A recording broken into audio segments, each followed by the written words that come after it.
Wild Thyme Cooking with Allison Davis is brought to you by Corman Kitchen and Bath.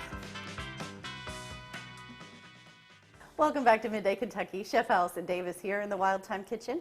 Hope you guys are having a great afternoon. I am working, sometimes you just want a good steak, right? Am I right? But you may not want to buy the steak with a high price tag. So I'm working with a different cut of meat today, flank steak. Flank steak can be known as fajita steak. You can also go with maybe like a skirt steak. And this is a great cut of meat because it still can be very nice and tender and cut really thin on the against the grain. But this is probably a little more economical than if you were going with the ribeyes or the New York strips, but still has all the flavor. You can see there's still a little bit of the fat and the marbling, which is going to give it some flavor as well. It cooks very quickly. Again, my recommendation on how you would serve this would be medium rare. Obviously, if you're going to go to medium well, especially if you go more to the well done, it is going to get tougher because it is a more worked muscle. But like I said, if you're like me and you love a good steak and you like it a nice medium rare, this is a perfect cut for the grill.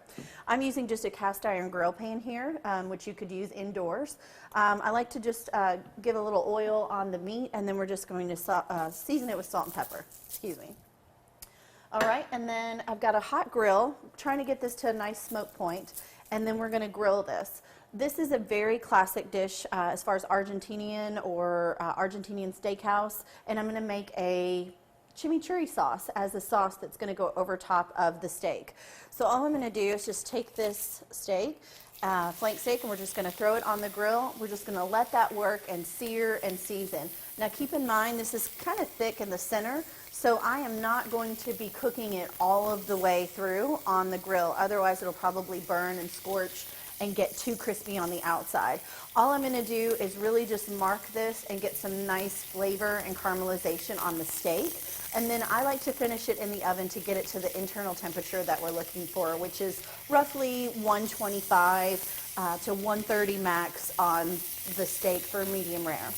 All right, while this is searing off, I'm going to go ahead and work this chimichurri sauce. So I have some minced garlic. I'm going in with a little bit of minced shallot. We're going to add some chopped parsley and some chopped cilantro. So I'm just going to take a little cilantro here and chop that up as well.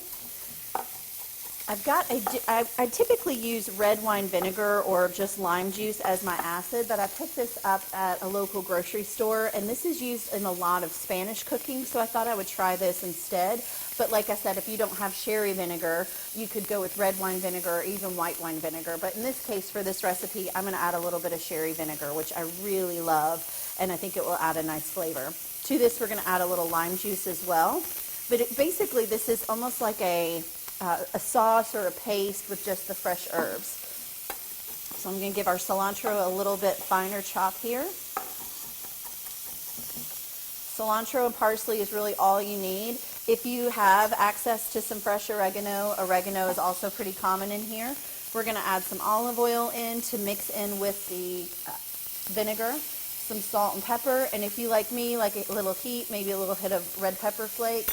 And we're just going to stir that together, and that can sit, in the refrigerator. And basically, it's just this nice little garnish and pop of flavor that you can throw right over top of your meat. It's also great on pork. It's great on chicken.